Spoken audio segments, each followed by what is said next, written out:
So, just tell me about your connection to improvisation and, your practices around movement meditation and, what's going on with all that for you?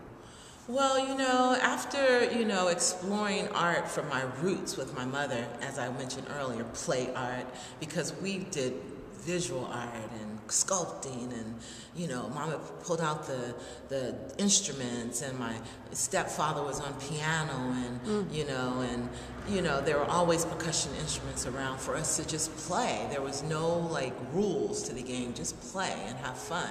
And so when I began to teach at a very young age, I was invited to teach at Casadero Music and Art Camp.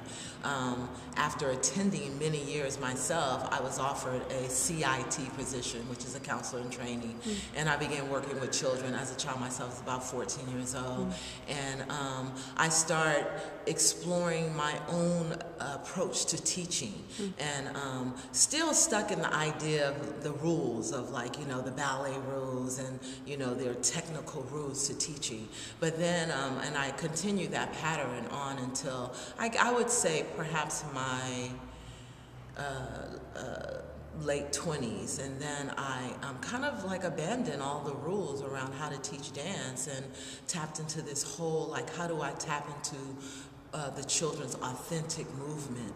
How do I create exercises to allow them to explore what would come out of them naturally, using the drum still, using different types of music, and just allowing them to play with direction, with level, with textures, of movements.